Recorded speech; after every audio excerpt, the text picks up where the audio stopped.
Welcome back to N B English academy. आजच्या या व्हिडिओमध्ये खऱ्या अर्थाने आपण एक नवीन टॉपिक घेतोय. तो टॉपिक म्हणजे कुड हॅवचा उपयोग. तर चला मित्रांनो, मी प्राध्यापक बालाजी सर. आज आपण या ठिकाणी आजच्या व्हिडिओमध्ये कुड हॅवचा उपयोग शिकूया. चला, कुड हॅवचा उपयोग हे पहा. कुड हॅवचा उपयोग. कुड हॅव म्हणजे एखादी गोष्ट करू शकलो असतो यासाठी वापरला जाऊ शकतो किंवा करता आलं असतं किंवा एखादी गोष्ट करू शकलो असतो यासाठी आपण या ठिकाणी हा कुड हॅवचा उपयोग आपण या ठिकाणी शिकतो आहे. तर चला आपण शिकूया कुड हॅवचा वापर कसा केला जातो. हे पहा, वाक्यामध्ये प्रत्येक जे काही सब्जेक्ट आपलं नेहमीप्रमाणे आपण वापरतोय की जसं I could have. Okay, I could have.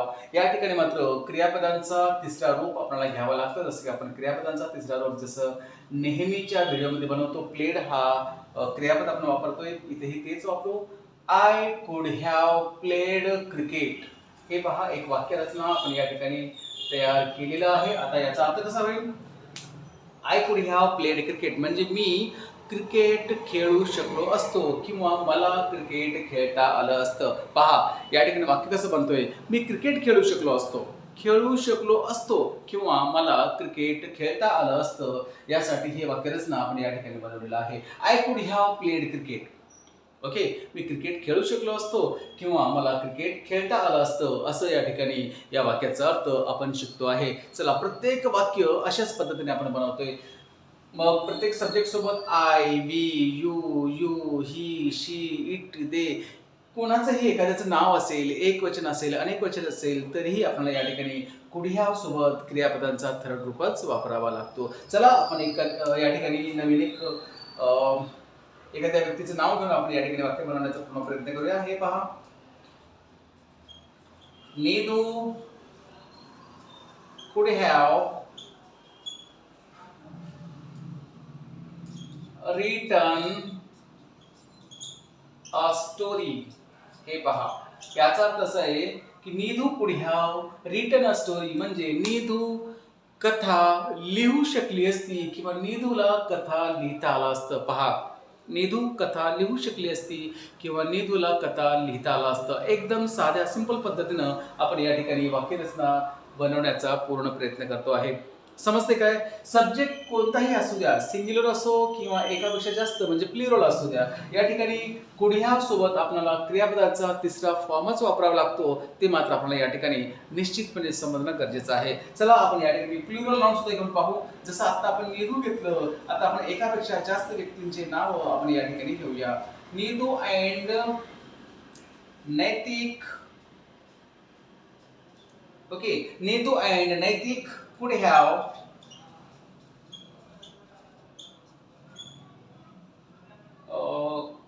चला, काय घ्यायचं आपण?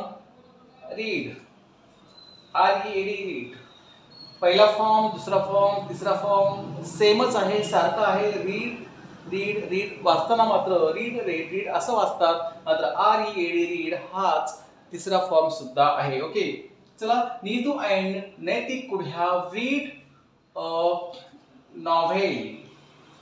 ओके, हे पहा, नीदू आणि नैतिक नॉव्हेल वाचू शकले असते. नॉव्हेल म्हणजे कादंबरी. ओके, कादंबरी असते, ती कादंबरीसाठी आपण नॉव्हेल हा शब्द या ठिकाणी वापरलेला आहे. नीदू आणि नैतिक कादंबरी वाचू शकले असते किंवा नीदूला आणि नैतिकला कादंबरी वाचता आलं असतं. समजते?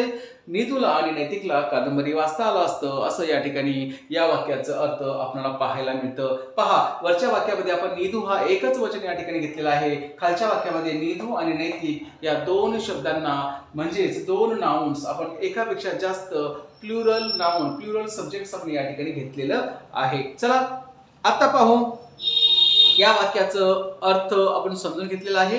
या वाक्याचं प्रश्नार्थक वाक्य कसं बनवलं जातं आपण समजून घेऊया. चला, प्रश्नार्थक वाक्य कसं बनवणार? इथे आपण कुड हॅवचा उपयोग शिकतोय. ओके, कुड हॅवचा उपयोग शिकत असताना याच्यामध्ये कुड आणि हॅव एकत्रच आलेलं आहे. एकत्रितपणे आपण या ठिकाणी घेतलेले आहोत, वापरलेले आहोत. ओके, मग आता कसं होणार, या वाक्याचं प्रश्नार्थक वाक्य बनायचं असेल तर या ठिकाणी मात्र कुड हॅव जो एकत्रितपणे आपण वापरलेला आहोत त्याच्यापैकी केवळ कुड हा एकच शब्द घ्यायचा आणि वाक्यांच्या सुरुवातीला घ्यायचा. बाकीची रचना सेम असेल. पहा ते अशा पद्धतीने, हे पहा, कुड, नीदू अँड नैतिक, कुड, नीदू अँड नैतिक. इथे हॅव आहे, तो हॅवला हॅव या ठिकाणी ठेवायचा आहे. नंतर क्रियापदाचा थर्ड फॉर्म, कुठलेही क्रियापद थर्ड फॉर्म आपण या ठिकाणी घेऊ शकतो. आता वरती ते रीड वापरला तर तोच आपण या ठिकाणी घेऊ. नॉव्हेल आपण जशास तसे या ठिकाणी घेतो आहे. पहा प्रश्नार्थक चिन्ह.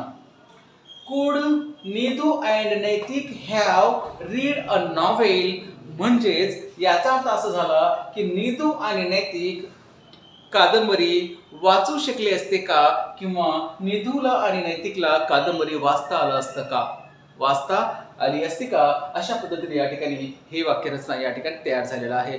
म्हणजेच या वाक्याचा प्रश्न आपण या ठिकाणी सविस्तर पद्धतीने घेण्याचा पूर्ण प्रयत्न केला.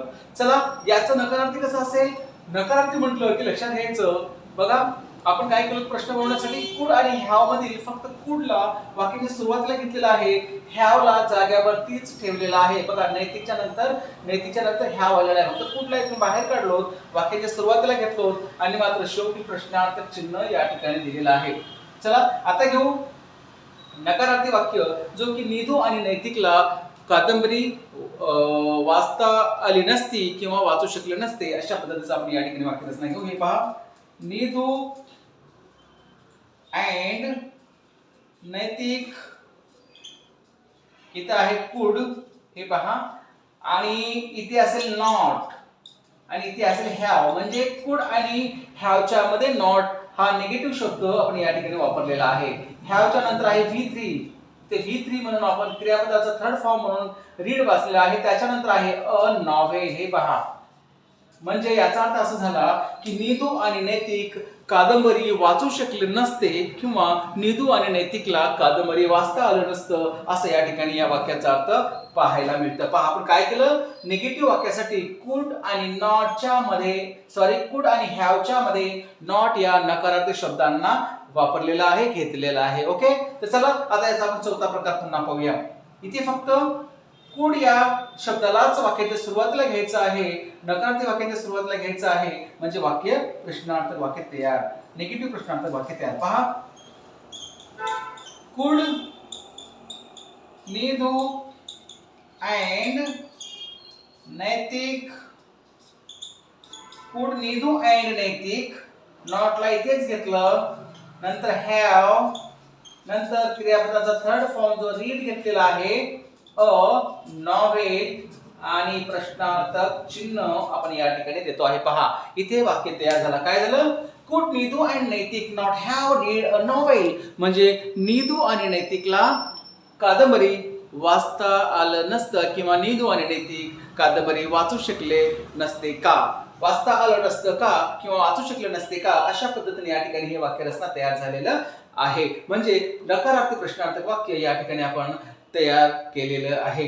निधू आणि नैतिक नॉव्हेल म्हणजे कादंबरी वाचू शकले नसते का किंवा निधू आणि नैतिकला कादंबरी वाचता आली नसती का, अशा पद्धतीने हा प्रश्न, शेवटचा नकारार्थी प्रश्न या ठिकाणी आपण तयार केलेला आहे. पहा, सगळ्यांनी बोर्डाकडे पहा, आपण या ठिकाणी 4 प्रकार कशा पद्धतीने बनवलेले आहोत. कुड हॅवचा उपयोग वाक्यामध्ये कशा पद्धतीने झाला, एकदा सविस्तर सगळ्यांनी अभ्यास करायचा आहे.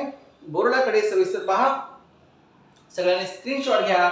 ओके, आणि नेक्स्ट व्हिडिओ याच्यापर्यंत सगळ्यांनी या व्हिडिओचा सविस्तर अभ्यास करायचा आहे. या व्हिडिओमध्ये खऱ्या अर्थाने कशा पद्धतीने आपण शब्दरचना घेतलो, शब्दरचना मांडलेला आहे, या शब्दांचा व्यवस्थित अभ्यास करून निश्चितपणे काही डाऊट्स असतील तर कमेंट्स बॉक्समध्ये कळवायचं आहे, त्याचं उत्तर आम्ही देण्याचा पूर्ण प्रामाणिक प्रयत्न करू. तर आता आपण या ठिकाणी याचा अभ्यास आपण केलेला आहोत, घेतलेला आहे, आणि घरी सुद्धा आपण याचा खूप प्रॅक्टिस करू.